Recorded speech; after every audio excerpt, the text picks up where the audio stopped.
Ele compreendia que tinha chegado o momento de experimentar seu supremo sofrimento, e de arrancar, se possível, a alma da mulher amada do poder das forças inferiores. Sentia também que tudo o que tinha sofrido até esse dia não era nada diante da luta que o aguardava. Contudo, sem hesitar, ele resolveu penetrar no castelo por bem ou pela força e não deixar a cabeceira da moribunda enquanto ela não expirasse reconciliada com o Altíssimo. Irei amanhã cedo, Ana. Prepare, sem que ninguém veja, água e zimbro para fazer o fumigações, disse ele. Hoje, véspera da Sexta-feira Santa, devo orar e preparar-me para amanhã. Ficando só, Miguel se ajoelhou para buscar em ardentes preces a força para salvar a alma de Leonor. Quando ele interrompeu a oração para acender um círio, viu com espanto Frei Lázaro de pé em sua porta. Vim, meu irmão, para ajudá-lo na luta que o espera e trouxe alguns objetos de que necessitaremos. Um sonho me mostrou a pobre mulher cujo espírito vamos disputar ao seu terrível dominador e sem tardança me pus a caminho. Felizmente, cheguei a tempo. Miguel agradeceu com efusão. Com o amparo de Lázaro ele se sentia invencível. Os dois monges discutiram como agir e tendo o eremita manifestado a opinião de que o próprio mestre Leonardo viria defender sua presa, Miguel perguntou-lhe se verdadeiramente ele o tinha como poderoso gênio do mal. Lázaro sorriu. Não. Para ser a corporificação do mal ele é miserável demais. É somente um instrumento da extrema degradação que domina em maior ou menor parcela grande parte da humanidade. Porém, mais do que os outros, ele se aprofundou na ciência do mal e por isso tornou-se um dos chefes. Mestre Leonardo é o nome de guerra dos chefes diabólicos, que um transmite ao outro. Este que você conhece, quando vivo, se chamava Bertoldo Jarzefels e eu o conheci muito bem. Como? Exclamou Miguel horrorizado. O homem que eu vi beber, comer, entregar-se a todos os excessos, é um morto, um espectro. Será possível? Sim, meu irmão, é possível. Existem espíritos que se chamam agêneres, seres híbridos e perigosos, que momentaneamente são tangíveis e se fazem visíveis. Você conheceu este Bertoldo e está bem certo de que ele morreu? Como não? Não posso ter nenhuma dúvida a esse respeito, mas você verá ou lhe contar resumidamente sua história. Quando eu era moço e levava nesta mesma região uma vida mundana, tinha por vizinho um velho fidalgo muito rico, o conde de R., do qual Bertoldo era sobrinho. Foi em casa do conde que conheci Bertoldo. Diziam então que ele se ocupava de magia negra e de alquimia e possuía conhecimentos extraordinários dessa ciência tenebrosa. Acrescentavam que ele tinha esbanjado seu patrimônio e que nada mais lhe restava do que o velho castelo onde instalara seu laboratório e onde você e a desventurada Leonor viveram. O conde de R tinha 2 filhos, um deles, digno e belo jovem, que foi meu amigo, e uma filha, Inês, um anjo de beleza e de virtude, que foi então o meu ideal. Por cruel malefício, Bertoldo conseguiu afastar de mim e conquistar o amor de Inês, mas ele a seduziu e abandonou. Foi só depois de muitos anos que eu soube o nome do sedutor. A infortunada se calava obstinadamente, jurando mesmo, coisa incrível, que o tinha esquecido. Assim, moralmente perdida, ela fez-se freira. No mesmo ano, o irmão Eberardo morreu caindo do cavalo de uma maneira incompreensível. Seu escudeiro guardou por toda a vida a convicção de que o cavalo fora enfeitiçado e, como possuído de maus instintos, cuspiu da sela seu cavaleiro. Bertoldo tornou-se o único herdeiro do conde. Mas nesse tempo caíram nas mãos do infeliz pai, provas da vida tenebrosa de seu sobrinho e das obras de magia de que se ocupava. Como era um homem pio e bom, não quis perdê-lo completamente, mas exigiu que se arrependesse, renunciasse ao comércio de Satã e expiasse o mal cometido, tornando-se monge. Caso contrário, ameaçou de denunciá-lo à justiça como feiticeiro. Rangendo os dentes, mas apanhando-o como um rato na ratoeira, Bertoldo cedeu e recebeu ordens num convento dos beneditinos, situado não longe daqui, do qual restam apenas ruínas. Seu tio o dotou com enormes riquezas e ao morrer legou ainda consideráveis bens à comunidade. O pobre homem pensava ter salvado a alma do seu sobrinho. Como ele se enganou! Diz o ditado que os que se parecem se juntam.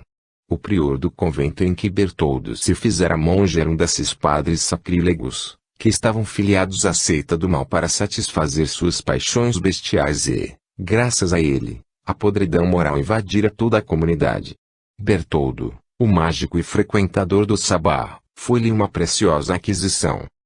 Nessa época eu também me tornara uma presa da perdição. Encontrei no sabá, Bertoldo, um dos mais furiosos blasfemadores e seu prior que era então o mestre Leonardo. Este miserável morreu pouco tempo depois. Acharam-no morto, parece, sobre o dolmen da charneca maldita, mas ocultaram cuidadosamente o fato e sepultaram-no com todas as honras no cemitério do convento. Foi Bertoldo, ou melhor, Frei Beatus, porque tal era seu nome na religião, quem substituiu o defunto prior. Mais ímpio ainda do que seu predecessor, ele organizou orgias demoníacas nos próprios muros do monastério. Devo confessar que eu mesmo assisti a muitas dessas reuniões sacrílegas e também aquela em que a cólera celeste atingiu Bertoldo. Naquela noite, sobre o altar, no lugar do Redentor, entronizava-se o bode infame. O maldito, transbordando de civismo, acabava de tirar do relicário uma santa relíquia e a profanava com horríveis blasfêmias, quando de repente um relâmpago partiu, não se sabe de onde, e fulminou o monge, que caiu morto nos degraus do altar. Ainda muitos monges, grandes culpados também, ficaram como que asfixiados e tiveram de guardar o leito, doentes. Eu próprio então me certifiquei da morte do criminoso prior, mas fizeram correr o boato de que ele morrera do coração e enterraram-no, como seu predecessor, no cemitério da comunidade. Na mesma noite de suas exéquias, o fogo incendiou o monastério. A maior parte dos monges adormecidos, bem como os doentes dos quais lhe falei, pereceram nas chamas. Alguns que sobreviveram, arrependeram-se. Do monastério, não restou mais do que a galeria de arcadas do claustro, uma parte da igreja e o cemitério. Você com certeza viu essas ruínas na planície. Elas têm má fama e mesmo os viajantes evitam aproximar-se delas. Não sem razão, como você vai ver. Já antes de sua destruição, boatos suspeitos corriam sobre o convento e o bispo projetava fechá-lo. Depois do incêndio, testemunhas depuseram que nas ruínas o sabá era celebrado e que até defunto prior saía de sua tumba e nele tomava parte. Tive muito tempo depois a confirmação desse fato por um religioso com o qual eu conversei sobre esse triste passado. Ele me contou que a pobre Inês, tendo sabido do incêndio do convento, quis ir ver se a tumba de seu pai não fora danificada. Ela veio, mandou fazer alguns concertos e na noite que precedeu sua partida, ela foi orar no túmulo de seu pai e como que despedir-se dele. A irmã convertida que a acompanhava teve medo de ir de noite ao cemitério mal afamado, mas Inês era corajosa e desejava, justamente, orar e chorar na solidão. Em seu recolhimento, ela não reparou que já era meia-noite, quando subitamente um medonho barulho se fez ouvir.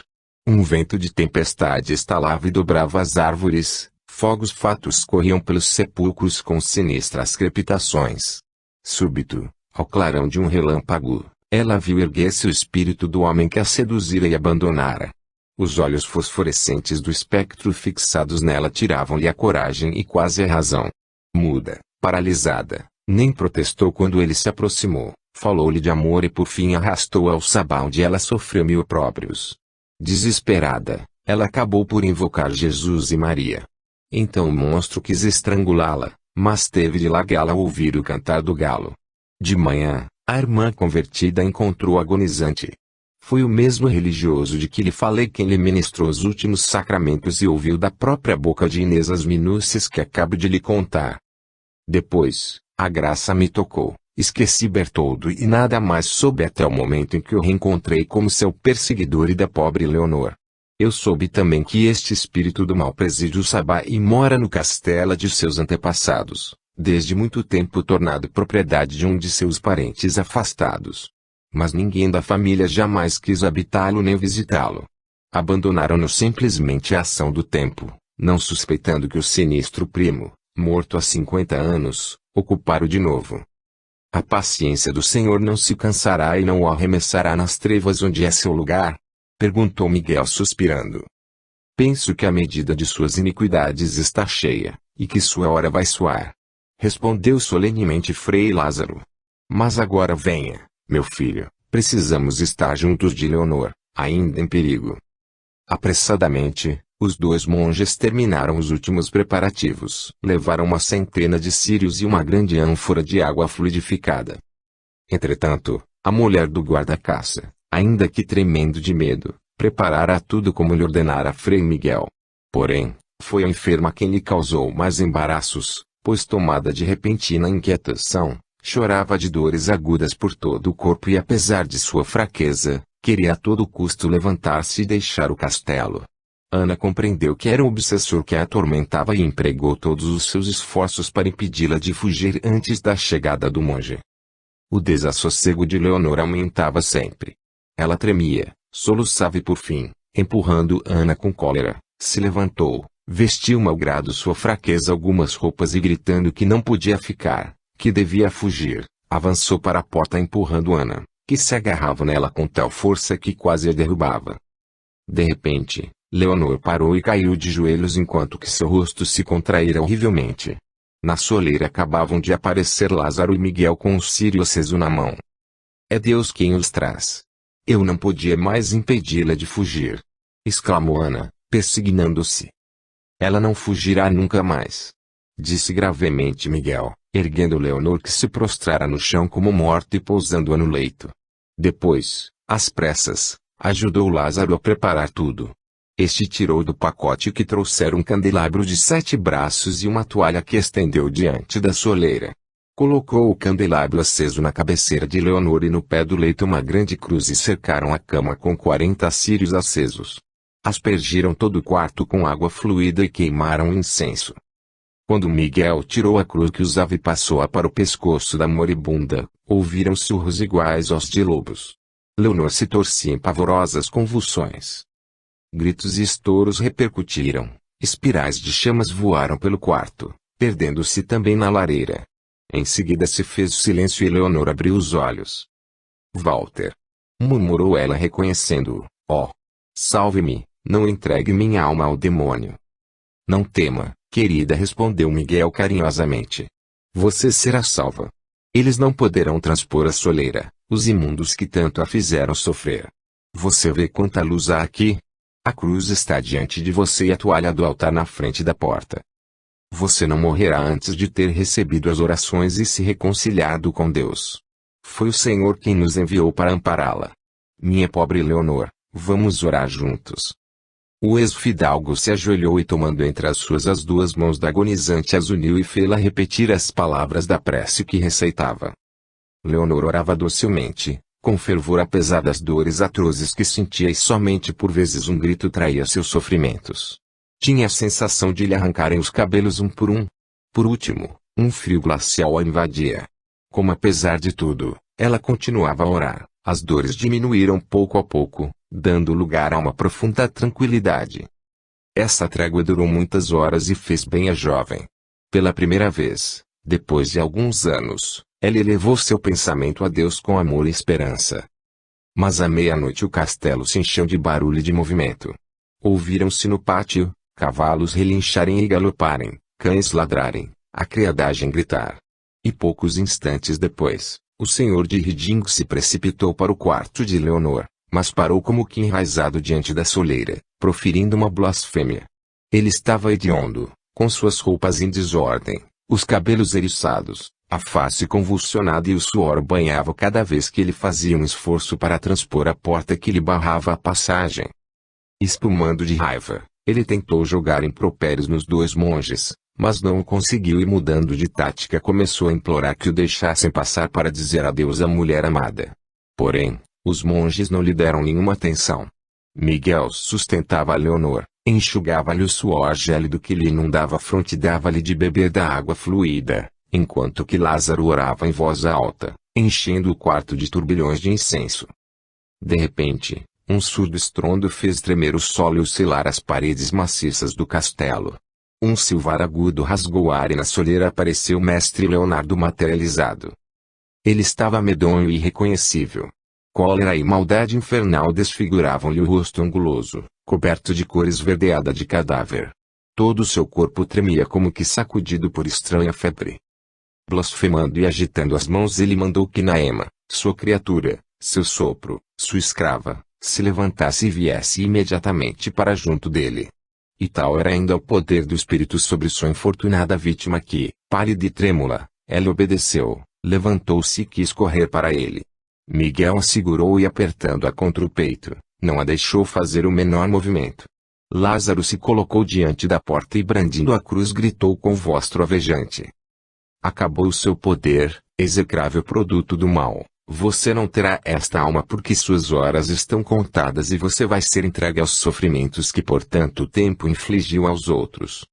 Como tomado de loucura, mestre Leonardo rolou no solo torcendo-se como uma serpente e misturando blasfêmias com tão horríveis esconjuros que até os intrépidos monges empalideceram e um arrepio os sacudiu. Porém, a pobre Leonor, sempre prostrada nos braços de Miguel, murmurava palavras de gratidão e de bênção. Reding tentou mais uma vez transpor a porta, mas caiu como que asfixiado e não se mexeu mais. Por fim, mestre Leonardo pareceu recobrar um pouco de sangue frio. Como uma mancha negra ele se agachou na soleira, vigiando cada movimento dos monges, perturbando-os com blasfêmias e lançando sobre Leonor, que tinham deitado no leito, maldições e pragas que enchiam a jovem de mudo terror. Assim, passaram-se a noite e o dia de sábado de Aleluia. Mas quando começou a noite de Páscoa, a ira reapossou-se de mestre Leonardo, que não se arredava da soleira. Urrando e tripudiando, ele gritou: devolva-me o anel que você usa no dedo, miserável que protegi com esse talismã. Devolva-me pois você me renega. Não, respondeu Miguel, retirando o anel e colocando na mesa. Este talismã infernal ficará aqui e se dissolverá no momento em que se operar a libertação desta alma atormentada. Vencido seu último engodo, mestre Leonardo se pôs de pé e visivelmente queria fugir. Mas Lázaro ergueu os dois braços e exclamou imperiosamente: fique e não ouse arredar-se desta porta até o momento em que a justiça divina o atinja. Com gritos de fera e rugidos que estremeciam as paredes, mestre Leonardo rolou por terra, mordeu o solo, por fim pediu, suplicou, rogou que o deixassem livre, mas Lázaro foi inflexível.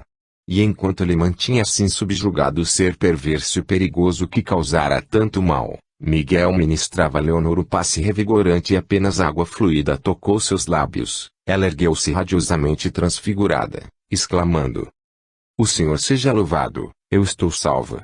E caiu morta sobre os travesseiros. No mesmo instante, começaram a repicar os sinos que anunciavam a ressurreição do Senhor.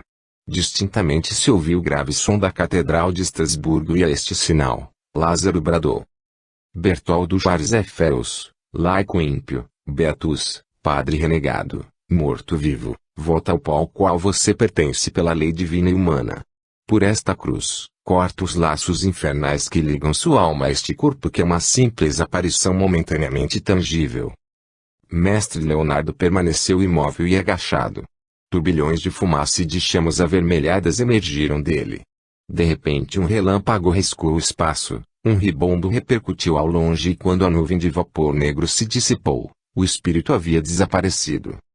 Acalmou-se um pouco a terrível emoção dos monges e eles agradeceram ardentemente a Deus a grande vitória que lhes concedeu. Em seguida, como amanhecia, deixaram a câmara mortuária para tomar as providências necessárias para o sepultamento de Leonor. Com o consentimento do bispo, o cadáver da moça foi colocado em um caixão, que lacraram com fechos de cera fluida, carimbados com o sinal da cruz. A pedido de Frei Miguel levaram-no para o cemitério do convento de São Lázaro, protegido pelas preces dos bons monges e de seu antigo noivo contra os ataques dos espíritos inferiores. A notícia dos pavorosos acontecimentos desenrolados no castelo durante a noite de Páscoa, espalhou-se pelo público e o senhor de Reding, suspeito de conivência com o diabo, foi preso. Tendo o inquérito provado com toda a evidência que ele era culpado, que frequentara o sabá e que cumprira ritos satânicos, foi condenado à morte e queimado vivo alguns dias mais tarde na grande praça de Estrasburgo. Grande número de seus criados e de outras pessoas provadas serem cúmplices, partilharam de seu suplício. E falou-se por muito tempo deste enorme auto de fé, o mais rico em vítimas a que até então se assistira. A fortuna do senhor de Reding foi confiscada e seu castelo transformado em hospício, mas contam que, Durante cada noite de Páscoa, via-se correr ao longo dos corredores um monge de alta estatura, o rosto contraído por uma louca angústia. Os proprietários do castelo de Mestre Leonardo comoveram-se também. O barão Farzefels, primo segundo do criminoso Bertoldo, foi para lá acompanhado de seu capelão. A velha mansão tinha agora um aspecto de ruínas e mais sombrio, mais desolado do que nunca. No interior encontraram grande quantidade de ouro, de joias e de baixela preciosa, porém, nenhum traço de orçarate do anões. O laboratório estava intacto, mas todas as essências, ungüentos e manuscritos desapareceram. A chaminé do grande fogão sobre o qual se amontoavam alambiques vazios e retortas quebradas, rachara de alto a baixo. Todo o ouro e os objetos preciosos achados no castelo foram, por ordem do barão Farzefels, distribuídos aos pobres. E o edifício foi destinado a tornar-se um monastério, mas este projeto não pode ser posto em execução.